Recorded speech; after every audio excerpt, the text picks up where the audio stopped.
Welcome to Stories with Dice. This is the Sword Campaign, a Pendragon actual play podcast using the 6th edition starter set from Chaosium. If you're enjoying our actual plays, please subscribe to Stories with Dice so you'll never miss an episode.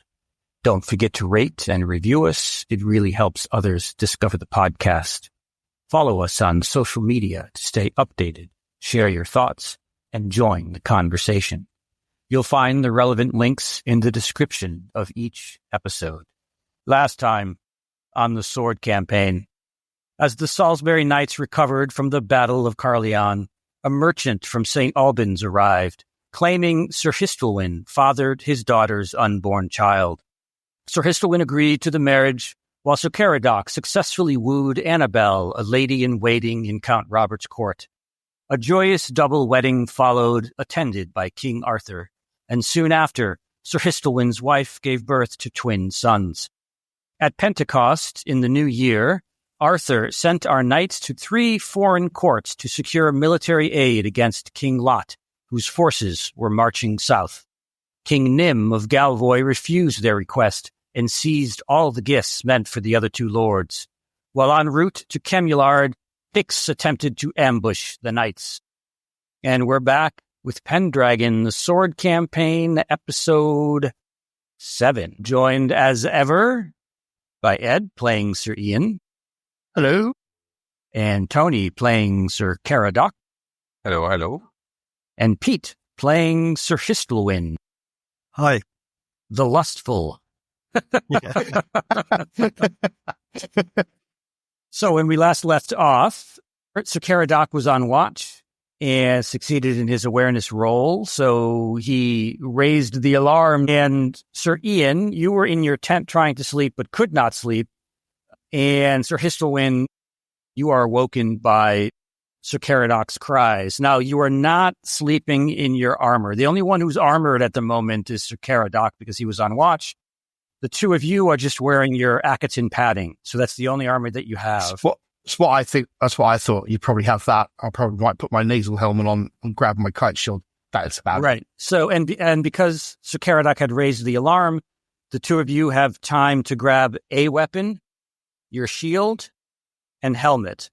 But donning your bigger, hefty armor, you don't have time for that. So Sir Ian and Sir Histolwyn, when you rush out of your tents, you are already met by 2 Picts. And these guys they're naked, and they have like spirally symbols sort of painted all over their bodies. And some of them have battle axes, some of them have daggers. And Sir Caradoc, you are also accosted by 2 Picts. So if everyone wants to tell me what action you're going to take for the turn, and then technically it's simultaneous, but I find that might be chaotic. So we're just going to go from Sir Caradoc to Sir Ian to Sir Histolwyn. That's how we'll do it, just to keep things easy. So let me know what everyone at the moment is going to do, and then we'll resolve those actions. Yeah, so I probably got my shield and my sword. I wouldn't grab anything else. I guess I will go forward to a good old-fashioned attack on one of them. Okay. Tony, is he just going to attack? Yeah, I think I was wondering what is kind of the battle situation, if they are all coming from one side or if they are actually surrounding us. They're coming from all sides of the clearing where your squires had made camp. In that case, I will go towards the 2 closest to me, and I will attack. And Sir Histolwyn? Yeah, I guess stumble slightly coming out of the tent and have no time to change my forward momentum, and will carry on straight into an attack. Sir Caradoc, let us resolve your combat first, shall we? And because you are all fighting multiple opponents, you get a -5 on your attack. Okay. Counting. Okay, so I'm rolling with the -5. I roll 1. So Caradoc, give us your damage. Perfect. That's what I wanted to hear. A nice 18. It's wide swing that gets him right in the middle. That is a major wound. You've knocked him down. Describe to us this moment.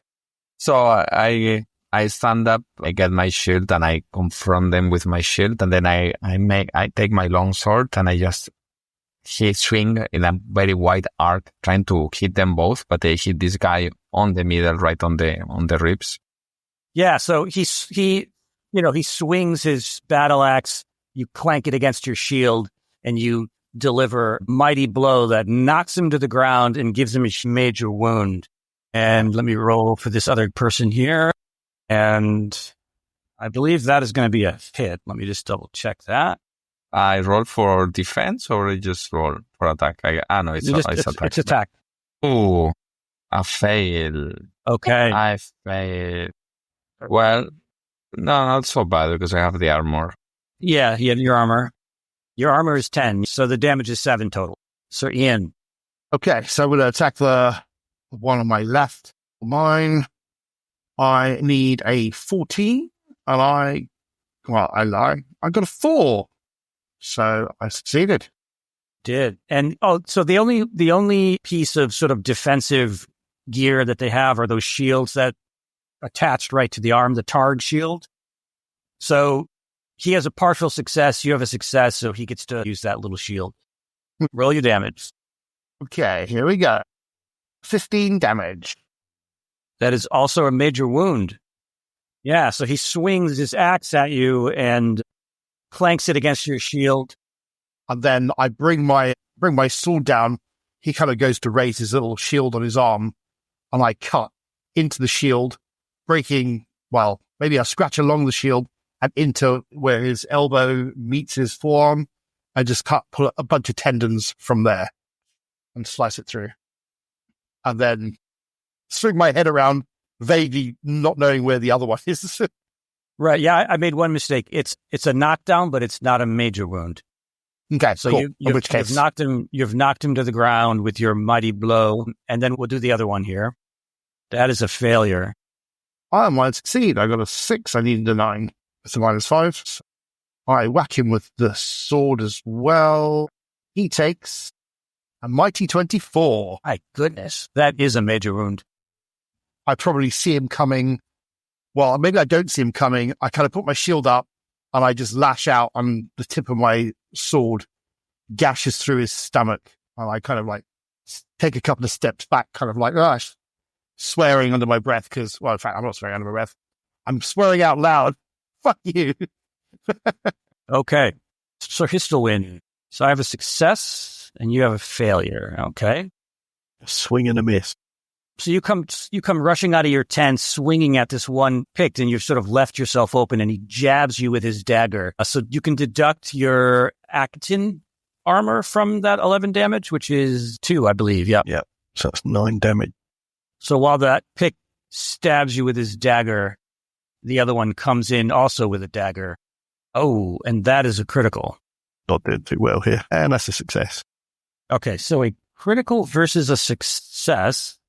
Ed, correct me if I'm wrong, but a critical gives you an extra 4d6. Is that right? It does indeed. Ouch. Do I get a chance to use my shield? Yes, because you have a partial success. You're knocked down. It is not a major wound, but you're knocked down. All right. So Caradoc. Yeah, I confront the guy in front of me and I swing my sword. That is a success. That's a failure for me. So minus your armor, that's 3 damage. This guy is crawling away. Fine, by me. Right. So both down on the floor in front of me. Yep, and they're trying to crawl away. So the first guy, he looks one who's the least wounded in my eyes. So I'm going to stab him while he's down. So if he's trying to turn to crawl, I'm going to attack him. I'm going to ask you first to give me a battle roll. A battle roll. Okay. I'm going to do something a little that's probably not exactly by the book, but that's okay. Any modifiers or just straight battle roll? I am going to give you a +5. +5. That's very generous of you, sir. So I need a 15 and I roll a 20. Terrible fumble. Okay. Yeah. You are not aware that your companion, Sir Histelwyn, has fallen to the ground. So you may continue. Okay. I'm really focused on him. So I'm going to attack him. Okay. So because the 2 of these guys are crawling away. So give me a merciful roll first. Well, let's see how merciful I am. No, I failed my merciful. I'll roll my cruel. Critical. I'm a bloodthirsty son of a bitch. You are. I basically twist the sword around and I just basically jam it through his body into the ground. Yeah, so he's crawling away, and then he realizes that you're over him, and he turns and looks, and he's got this look of sheer terror in his eyes and on his face. And he's like, no. Yeah, I don't take any pleasure in it. It's just that he's now dead. That's it. Okay. And then I look around. Yes, and now you notice Sir Histelwind. Sir Histelwind. I'm just, using the shield so that they can't follow up. Oh, you get plus 10. That's cool. So what do I roll for defense? Is that just your weapon skill plus 10? -5, no? Then -5 for the 2? Yes, so plus 5. Cool. So while he's rolling, I looked at the crit rules. So for every extra person that you're fighting, you get an extra -5, which is harsh. Now, do they get the same? Do they get a plus or a minus? The opponent? No, you just get the minus. They don't. The opponent gets no penalty or benefit. Oh, okay. So I've been doing that wrong. All right. Thank you. Okay. So Sir Histelwind, you have a partial success versus their success. Okay. Let's roll the damage here. So I take another 6. Yeah. Still not a major wound, but not great either. All right. This one is fleeing, and this one is also fleeing. Now, if any of you want to try to catch one, we can do an opposed move roll, or you can just let them go. It's up to you. Go. We'll let them go, and if I see that Histelwind is in danger, I will go and provide support. So I'm charging. So you're charging. So there's still one more Pict over him with a dagger. So you're gonna. Yeah, I'm charging. Okay. So Histelwind, I come to your aid.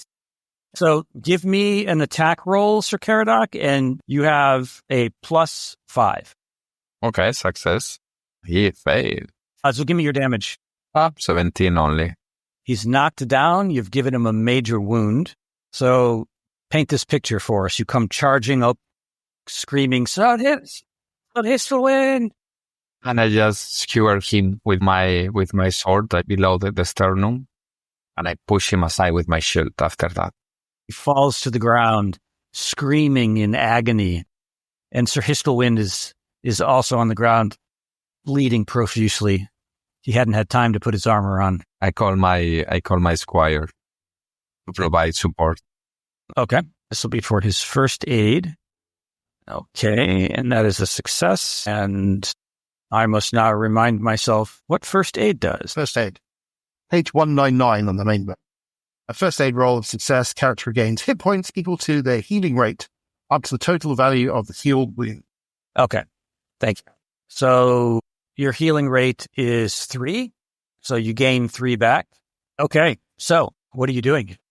I will finish with the Pict on the floor. I will just to put him out of his misery. And then when Owen is done, I will ask him to treat my wounds. Okay. Give me a merciful roll. He's the wrong one for that, if I remember correctly. No, I was more arbitrary. That's the thing. I'm actually merciful. I have 11. I'm in the middle. Not today. Give me the cruel roll. I also failed. Yep. So you can choose. So you choose to slit his throat. Okay. And I'm gonna say check your cruel trait for good role play there. So you've killed this helpless Pict who was on the ground bleeding profusely. Your squire, Owen, has applied first aid to Sir Histelwind and is helping him back to his tent. Sir Ian, what are you doing? Guess I'm going to be taking over what? Get armored up, stoke the fire a bit more, and I guess I was going to say I'll search the Picts, but they're naked, right? So They are, yep. Naked as the day they were born. I drag them a good distance away from camp and dump their bodies together. I'm not even going to bother burying them and stuff. They're heathens after all. So your squire says, Sir, would you like us to burn the bodies? Let the wolves have them. Yes, sir. Yes, sir. You know best. So he goes back to taking care of your horses. Can I roll for Owen to give me first aid or to treat my wounds? Yes. Okay. So hopefully he will do his job. He does. So he did his job. So success. It's a regular success. Okay. So you regain hit points equal to your healing rate. Okay. That will be 4 and I have 3 and 7. How do I do this? Do I get rid of one of the wounds or? So just looking at the rules there. So you do a first aid per wound. So first one worked. That's what I thought. Second, also success. So both of them are treated. Okay. So the first one is done. And the second one, I get another 4. So I only have 3 left on that one, which I guess it will just recover naturally now. Yeah, the key thing is that we don't get disease or any other kind of like nasty stuff that festers. So even if it doesn't do any hit weight, at least it keeps the wound. I better get my squire to treat my other 2 wounds then. Yes. Neb. So he comes over and to your tent and begins treating your wound. Yep. So that's 1 success, and he's treated them both. But once that wound is treated, it can't be treated again. That's it. You just get 1. Yeah, and then you just on your natural healing, which is you get the whatever your healing rate is once a week. So the rest of the night goes by uneventfully. Your squires in the morning break camp and you lead your horses through the forest. Sunlight is streaming through the canopy, dappling the trail ahead of you. And you hear a raven's cry somewhere above you, above the canopy of trees. And that day passes with the steady rhythm of your travel. You find refuge in a small clearing, and your squires make camp. They set up a fire, and it crackles under the sky that's prickled with stars. And the soft mist creeps over the ground and curls around your camp like a ghost tide. And then the next day dawns. The undergrowth gets thicker. The trail is a little narrower. And a chill lingers in the air. And by night, the clouds shroud the moon, and the firelight dances weakly against the pressing dark. And then, on the 3rd day, morning dew clings to every blade of grass and leaf, sparkling like jewels in the light of day. Yet this beautiful moment is fleeting as the woods swallow up the trail, and you find yourselves entering an abandoned village nestled in a hollow in the forest. There are sagging, thatched roofs, moss-covered stone walls. Your horses snort nervously. Their breath is sort of misting in the air. And the empty windows of the cottages, they seem to feel like they watch you as you pass. And you see this old Roman road leading north out of this abandoned village. And it winds through the hill to a Moat and Bailey castle. And when you are within hailing distance, a guard calls out from the parapet, "Oi, state your business." I look at Sir Histolin. We are here to parley with your lord. And who are you? We are representatives of the young king, Arthur. And why would you want to parley with my lord? We have proposals from our king. Want to give me an orate roll, Sir Histolin? So, the boy king wants to parley with Lord Hyfid? Well, I'll be damned. Open the gate!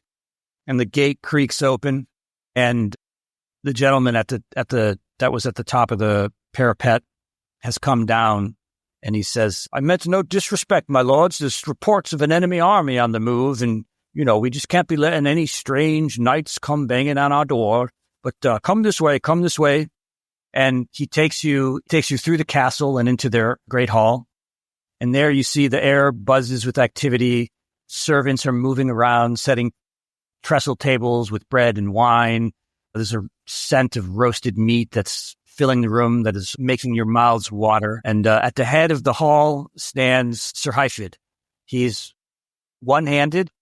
His hair is streaked gray, and lines are etched onto his face that speak of years of hard living. "Welcome, knights, to Carahas. You'll have my hospitality this day and night, food, drink, and a place to rest.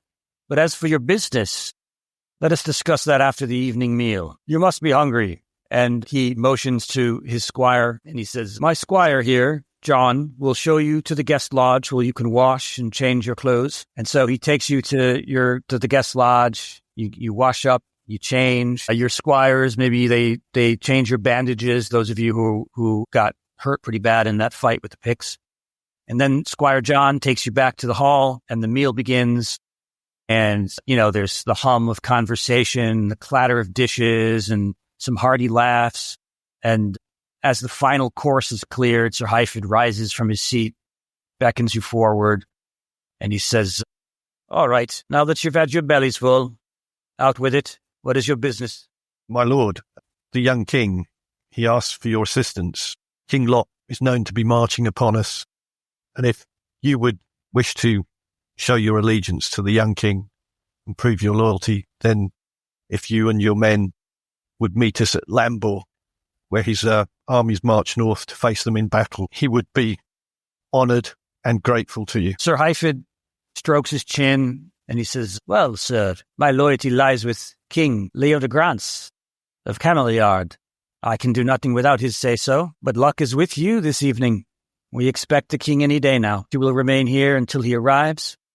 I am sure he will wish to meet with you." My lord, "Yes, may I speak? you may." I believe that he was there when the king pulled the sword from the stone, and he gave his loyalty to King Arthur. Yes, that's all well and good, but the king must tell me what to do. I cannot send his armies to battle without his say-so. You understand? I do. I was just making sure that I'm new at this, and so I assumed a great lord like yourself would. I will stop you there. Clearly, you are new at this, so I will bid you close your mouth. I am tired, and I will have my leave. I will sleep now. My squire will send you back to the lodge, and I will see you in the morning. Rest well. And so Squire John leads you back to the guest lodge, and the castle is quiet. I'll be mumbling about all this kind of like diplomacy stuff. It's all kind of like hard work. Give me a good sword and a shield, and I'll be happy. All this kind of like faffing around with words, just a bit much. Well, I agree with you, Serian. I also don't like so much all this talking and jabbing around. So Histowin's good with his tongue. Yeah, thank God we have him. If not, I don't even know how we could be talking with these lords. Crystalwyn, what do you think we should do to try to convince them on the morrow if they come? Is there any plan? We need to put our message before the king, as we have been tasked to do. If, as the Lord says, the king is on his way here, surely we could rest here for a while. The wine is good. The food is good. Well, this is day 11, and we have only got another week and a half or so to speak to the other lord and to travel there.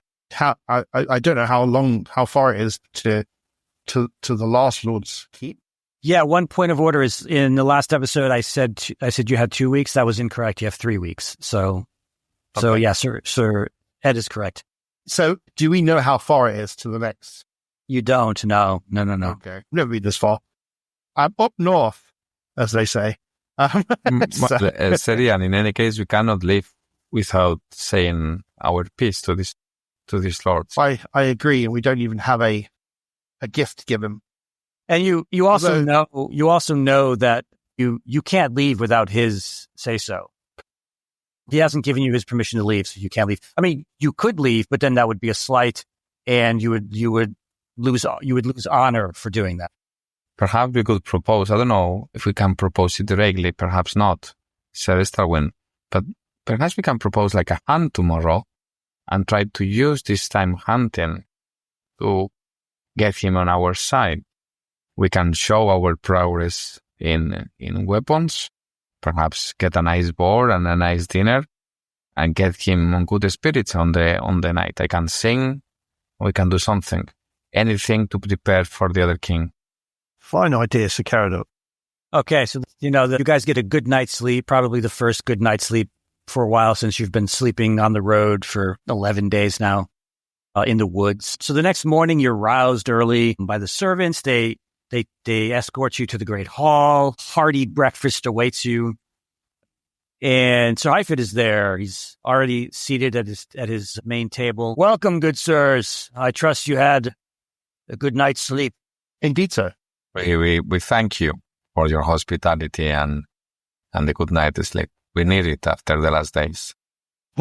Generosity also, my lord. You are most welcome. I hear tales that your woods here about some of the finest hunting grounds around.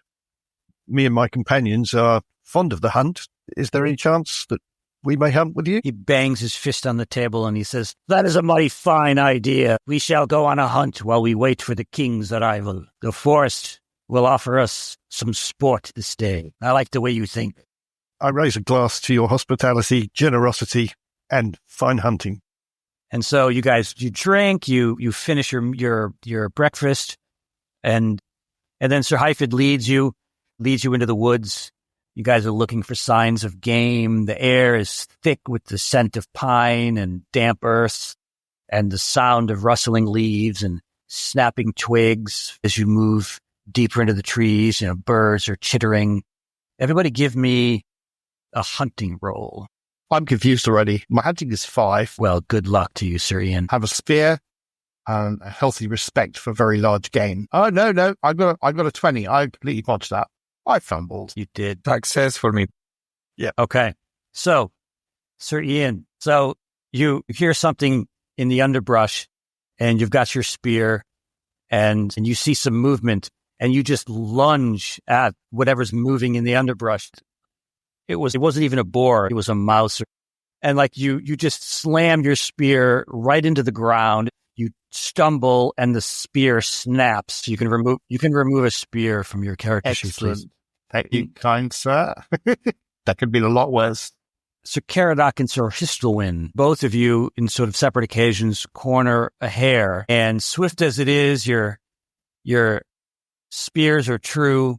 And with a quick jab, you bring down 2 very good-sized rabbits. You each gain a check to hunting and 10 glory. And Sir Hyford himself has won the prize, a nice juicy boar. So Lord Hyphen has brought a boar back. The 2 of you have brought rabbits back, and Sir Ian has broken his spear. I'll probably say to the Lord that clearly this is something that I was never particularly good at. And watching the Lord actually hunt has taught me many things, and I will learn more of it. So I'm kind of trying to, suck up a little bit, but in a natural way as possible. Okay, yeah. So he slaps you on the back with a hearty laugh, and he said, "You are young yet. Do not worry, Sir Ian. Leave the broken spirit here. We will speak not of it." You're too kind, my lord. Gentlemen, what has the forest provided for us this day? And his squire and another squire are carrying a boar that he brought down. Do not be shy. My lord, both me and Sir Caradoc were successful in your fine hunting grounds, but our prizes bear as nothing to what you have caught. This is true. But that rabbit is mighty tasty, I know. They are very good in these woods. Sir Caradoc, you look glum. You have captured a rabbit. You should be proud of yourself. I thank you, my lord, for your appreciation of my hunting skills, but I must agree with Sir Histolwyn. I mean, that is it's a very generous boar. I will certainly feast very well tonight, and I will happily sing about the Battle of Carleon, and I will tell you how me and my 3 companions fought for Count Robert. Well spoken, Sir Caradoc. So, am I to understand that I have gone hunting with 3 heroes from the Battle of Carleon? Well, I wouldn't say heroes, but we fought to the very best of our abilities, and I have some adventures to tell. Modest knights, keeping this from me. This is an auspicious day. Come, let us feast. So then you guys return back to the castle. The animals are expertly prepared over a fire. The boar is roasting and the hares, and along with some vegetables, and there's some fresh bread being brought in and hearty ale. And you sit with the knights of the castle, and you sit beside Lord Hyford at the long tables, and the warmth of the fire and the satisfaction of the hunt and the impression, the good impression that you've made on Sir Hyford feels very rewarding to you. And just as they begin to as the servants bring out all the plates, as the food is ready, you hear a clamor rising from the bailey and the sound of hurried footsteps and excited voices, and the door swings open to the great hall, and a servant comes in and says, the king has come. And the hall falls quiet. And then all the squires, all the servants, they sort of jump to prepare to receive the king.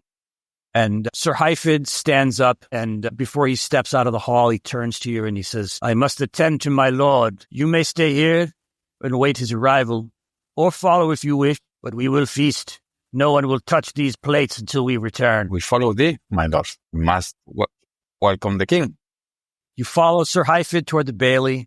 As you emerge into the brisk air of the courtyard, the commotion of the king's arrival reaches its crescendo. Grooms rush to tend to the horses. Squires are scurrying about to attend their duties, and the sound of the great gates creaking open fills the air. And in just a few moments, you see King Lear de Grance himself. You recognize him, from the tournament and then from the Battle of Carleon. His cloak is flowing behind him as he rides in, flanked by his knights. So you notice that the king is tired. It's sort of evident in his bearing as he gets down from his horse. And despite his weary face, his eyes light up when he sees you. Welcome to Caddo House, Knights of Salisbury. For a moment, his fatigue seems to sort of melt away as he addresses you. And you can hear like there's a respect in his tone for you. I am pleased to see you again, though I would rather it were under more favorable circumstances. And then Sir Hyfid steps forward and says, Your Majesty, we've had a good hunt today with these fine knights from Salisbury, and we've saved a place for you at the table. The meal is ready when you are. And then the king's expression softens, and he says, good hunt, you say? And he looks back at his knights who came with him, and he says, let us share this meal together and discuss what lies ahead. So you're in the great hall with King Lear de Grance and Lord Hyfid, and you're eating the boar and the rabbits that you caught and the roasted vegetables and fresh bread and drinking the ale. And as the meal progresses, King Lear de Grance, he sets his goblet down and he says, my men have spotted Lot's forces moving south. It won't be long before his full host arrives at Carleon. You must carry word to King Arthur. Lot leads an army even larger than the one he marched last year. And then he pauses for a moment and he says, my manners, I have not yet heard why you've come. What is it that brings the Knights of Salisbury to my doorstep? We were sent forth with a missive from King Arthur, beseeching that you would join him in the fight against King Lot and his allies marching south. If you would meet Arthur and his army at Lambor, from whence they march north to face the battle. Well, you may tell your king that Lear de Grance will meet him in Lambor with his men. We will depart tomorrow after breaking the fast. Our horses have borne us hard today and must rest before the journey ahead. You and your horses should rest here the night as well. We all have far to go in the morning. And so the next day dawns. You all have a hearty breakfast. Your squires ensure that your mounts are well fed and equipped for the long journey ahead. Sir Hyfid gives you some trail food, some dried meats and bread and flasks of water and wine. And then in the courtyard, King Lear de Grance is there, accompanied by one of the knights, Sir Ambret. And the king steps forward to say to you all, Sir Ambret will guide you to the edge of my kingdom. Beyond that, you will enter Bedigrade County. I wish you Godspeed. And remember this, stay on the road in the forest of the silver deer. Do not veer from the path, no matter what you see or hear. Ride well, and I will see you in Lambor. And with that he turns, his cloak swirling behind him, gets on his horse, and he and his men ride away. And Sir Ambert mounts his horse, and he leads you forward. If anyone wants to make a folklore roll, you can at the mentioning of the forest of the silver deer. I will. Give it a go as well. Why not? Fail. Nope. Fail as well. Just would all give it a go, just in the off chance. No, definitely fail. Okay, yeah. So you've never heard of this forest of the silver deer before. So it takes you about a day. Sir Ambert leads you to the edge of Camelard. He reins in his horse at the edge of the River Trent, He points down an old Roman road, and he says, "Stay to the road. From here, it is a half-day's ride." And then the path ahead stretches straight and true for about 7 miles. It's weathered stones, a relic of an empire long gone. The woods that flank the road are unlike anything you've seen before, untamed and vibrant, yet impossibly harmonious. It is as though some unseen wild gardener has shaped this place, blending the untamed beauty of nature with a quiet sense of order. But the road that cuts through it feels out of place, unwelcome.